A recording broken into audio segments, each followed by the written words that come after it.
I was born in Italy 3 years before this car was launched, and I can tell you that the Lancia Gamma perfectly represents everything that was brilliant and disastrous about Italian cars in the 70s. On the one hand, it got the tricky stuff spot on. The handling was brilliant, and in coupe form, it looked stunning. It had all the makings of a big hit.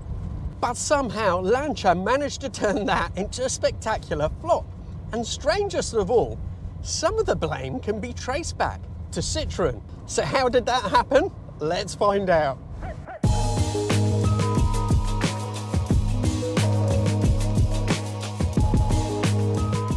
The Gamma made its debut at the 1976 Geneva Motor Show as the company's bold new flagship. It was the last Lancia to feature an in-house engine design, and the engineers went all out with the chassis as well.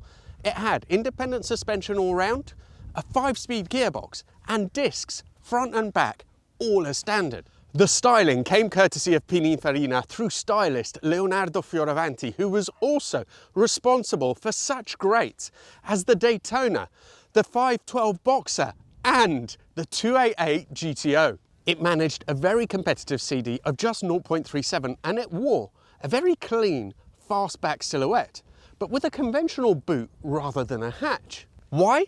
Well, according to Pininfarina, they didn't want rear passengers to get cold or catch a draft of cold air while the car was being loaded, an explanation which seems almost comical today. I think the real reason is that at this point in time, hatchbacks were still associated with small, cheap cars. Another possibility is that it was easier to make the car stiffer with a boot rather than a hatch. When it came to engines, the options were wide open. They could have used the Ferrari Dino V6 or an evolution of the Flaminia V6, or even a reworked flat 4 from the Flavia. Instead, Lancia decided to be bold. They designed an all-new flat 4 heavy in the use of aluminium to keep the weight down. The result was light, advanced and very promising. 2.5 litres weighing just 135 kilos, producing 140 horsepower with a wonderfully flat torque curve. But there were two fatal problems. First of all, it lacked the prestige of a 6-cylinder. And secondly, the design hid a catastrophic flaw. Incredibly, Lancia decided to drive the power steering pump directly from the back of one of the camshafts rather than using a separate belt. This meant that in extreme situations, such as when you were parking perhaps and turning hard and quick lock to lock, especially when it was cold, the belt might skip a tooth or even snap with catastrophic consequences. It sounds unbelievable now, but in fairness, it wasn't completely Lancia's fault. Citroën also had a hand in this mess. Back in the 60s, the French company was bleeding cash and badly needed money to fund its new large saloon. At this point, Fiat was riding high and formed a holding company with Michelin, who then owned Citroën, so that Citroën and Lancia could share technology. The plan was to build a new car with Lancia's engine and Citroën's suspension. But eventually it became clear to Fiat that the French government were never going to allow a French jewel like Citroën to fall into a foreign owner's hands. So Fiat pulled out. The project only lasted 3 years. The fallout hit the Gamma hard. The engine layout was basically dictated by Citroën's packaging constraints, meaning that it was quite far ahead of the front axle, and therefore the belt design was used. If they had stuck to chain driven, then some of the issues that it had would never have happened. Worse still, after the split, Lancia had to race to replace Citroën's suspension system and re-engineer the car for conventional springs and dampers. They're much thicker than Citroën's struts would have been, so it was quite a big job. This left precious little time to develop the rest of the car, including the engine. And so, what could have been a triumph turned into yet another Italian sales tragedy. There's a couple of other foibles I need to tell you about, but some good stuff too. So let's take it for a drive. Now, it has to be said that maybe in some ways Lancia had already started to be cheapened by Fiat, but there are some details in here that still hark back to the Lancias of old. The headlining is just beautifully trimmed. Also, if you look at that boot at the back, the way it opened, it's double hinged so that it opens all the way up to stop you hitting your head. The fuel filler is hidden amongst those side strakes. There's some really, really nice touches on this car. But let's see how this flat four feels. I'm looking forward to this.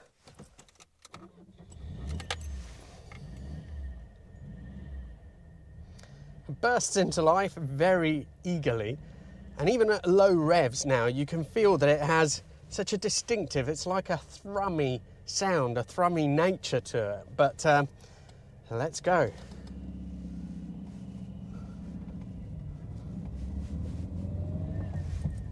Now on the interior, I don't know why no one else did this.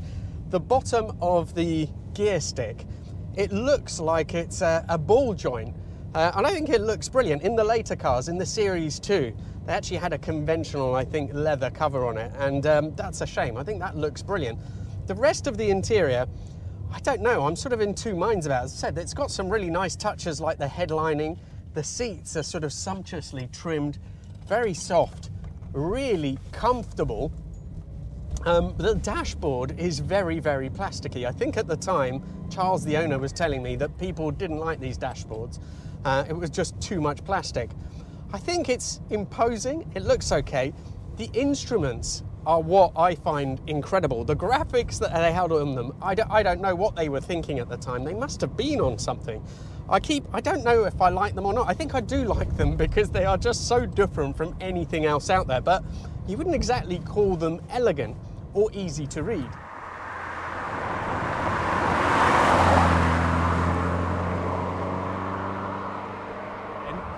Some of you no doubt will have noticed that that steering wheel looks a lot more modern than should be right in this car. And yes, this isn't the traditional wheel.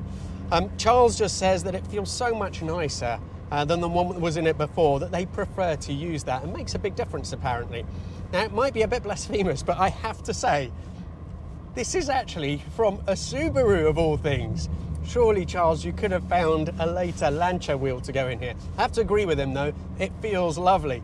Same with the gear stick, which from the looks of it, I think is from a later Lancia.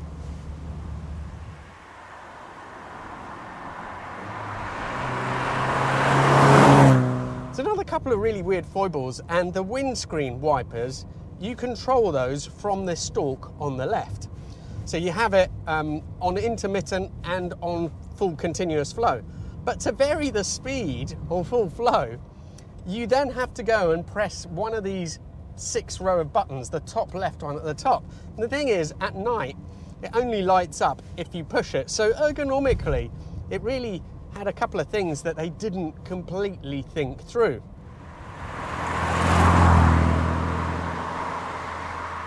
Something else which I'm quite impressed by, but Charles says is a bit of a gimmick, is at the back in the boot. That louvered section has a separate sort of glass insert to make it easier to park the car. Now driving it, it really does feel like it is something which is a bit luxurious. The way it rides, even at lower speeds, it might not have that Citroen suspension, but it almost doesn't need it. There's a maturity and an expensive feeling about the ride, which I think bodes well for the class that this car was aimed for. We're coming up to the junction though, so we will take the engine through its paces, because of course one of the big issues was just that, I don't know, it's still a 4-cylinder and it was competing with cars that generally had 6s.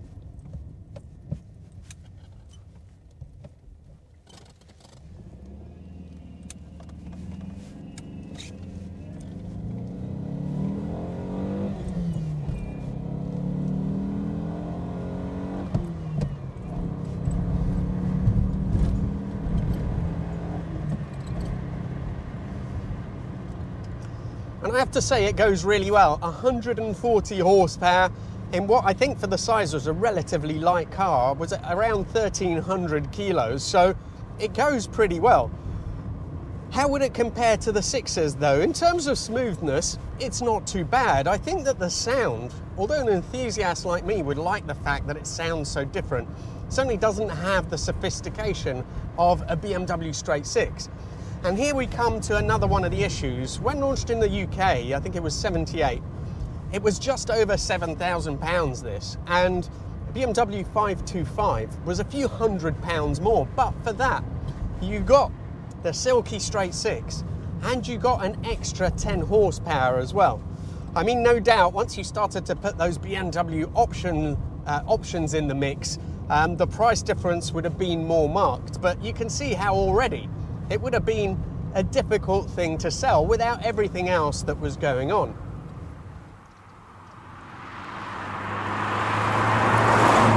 There's not much noise, so it's quite well insulated. The engine is never completely quiet, and maybe that's one area where it would sort of fall down to a traditional six-cylinder. But I love the character that it has. Also, you have quite a commanding driving position, so the dash is very low below you. The windscreen is massive. It just sort of opens up the whole vista. It makes you feel in command, which is something that you would want in an executive car. I think one of the other things we need to discuss is the looks. Whenever I've seen these in pictures, I've always thought that they didn't look that great. You can kind of see from the side that it has a similar profile. You can see where the CX influences are, but the CX overall is a much more resolved, well-balanced design. Having said all that, seeing it in the flesh today, it looks way better than it does in the pictures and than it might look in your video. For a start, it really has presence, and then from some angles, it does look great. And those touches like the side strakes on the side, if you look at the glass house as well, from the side, that teardrop shape that extends right into the back of the car, it's really quite neat. I think the problem maybe is the front end doesn't quite work. Now, Charles, who owns this one, has put a bigger badge on there, which helps it to look, I think, a bit more resolved. But overall, Charles as well agrees that they're not the most handsome cars, put it that way.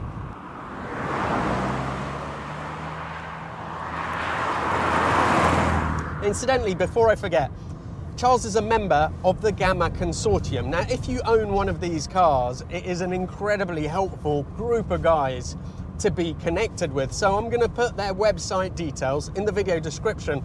Do look that up if you have a Gamma. When they were tested back in the day, I think the journalist called it a bit of a missed opportunity. One of the main things they complained about is that there was a sort of general lack of rigidity to the car. Now, I don't know if that's the body shell itself, which would be unusual because Lancias historically had very strong body shells, or if it's just the way that they put the dash together, but they are known to have a little bit of scuttle and shake. And as I've been driving here, despite the excellent suspension, you can feel the dash sort of rattling over the bigger bumps.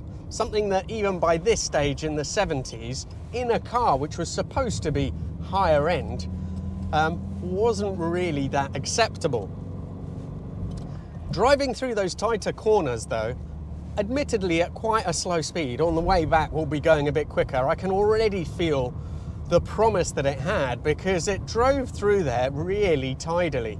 It likes to turn and it feels a bit more like a big GTI than an old luxury saloon from this era. But coming up here, we'll take it through the gears again. Now, something that slightly terrifies me is that a lot of these have had the conversion so that the fuel pump has been moved to the front on a different belt, so you don't get that issue. This one hasn't. Charles says it's fine. The belts only tend to snap or break, apparently, when it is cold and the fluid of the pump is very thick, putting more strain on everything.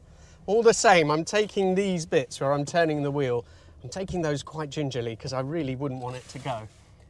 Right, let's take it through its paces and see how it does.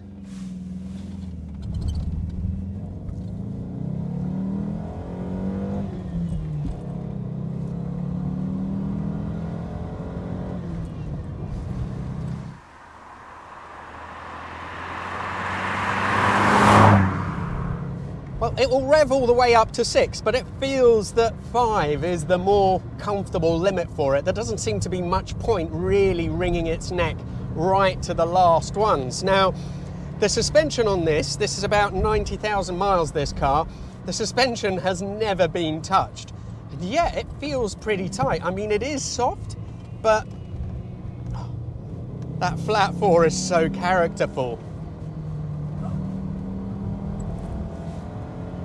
it really is impressive.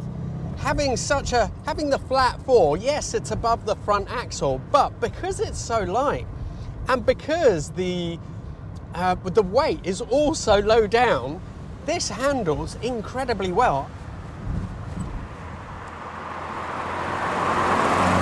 You know, I'm really starting to love this flat 4.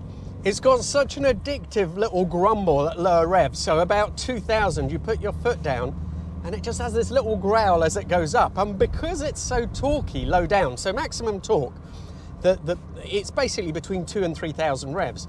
And that is naturally where you'd want to drive the car. It's where the engine sounds best.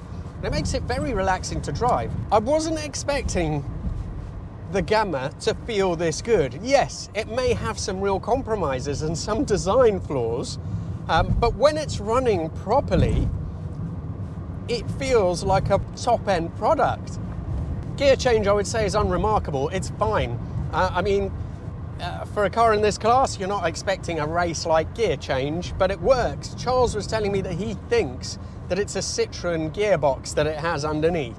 It's got a little bit of notchiness in it, but it's really easy to use. You just don't tend to think about it. Now, with most car reviews at this point, I would go and have a look in the classifieds and tell you how much it would be to buy one of these, but they are so rare. There's none for sale at the moment, so I can't do that. I have no idea what the pricing would be like. I think it's going to be very much suck it and see because it's such a rarefied market. But in summary, I would say about the Gamma that it is a fascinating product that was simply underdeveloped. It had so much promise, but unfortunately it just wasn't very well resolved. I said that Citroën was responsible for some of the problems that this had. Obviously I'm saying indirectly, but I think that Fiat ultimately were the ones who should shoulder the blame. Now the CX, when it first came out, it wasn't exactly perfect. It wasn't, you know, a top-end kind of car, but Citroën carried on developing it. They made it into a very good car. I think that Fiat purposefully didn't really bother with this to address the issues that it had, because the fact that it was such a commercial failure just gave the accountants the ammunition to say that Lancias had to be closer to Fiat. That they didn't, I don't think they really liked the fact that this Lancia, built under Fiat, still used its own engine and was still so individual. They wanted Lancias to just be sort of upper market dressed up Fiats. They wanted them to be closer to the original product. So it was quite convenient for them having this fail, because they could push a different narrative for future cars. Charles was telling me that he doesn't believe the theory that the engine had to be designed this way because of the CX, because of Citroën's needs. But what I think you can't argue with is that they just didn't have time to finish developing everything, because they had to redevelop all the suspension, which was a really big job. And that is a real shame, because I know I've said it a few times, but this car had real promise. Huge thanks to Charles and to you guys for watching. If you found this interesting, you need to check out the beta video, because that car was just, that has an incredible story and was just such a disaster for Lancia, at least in the UK.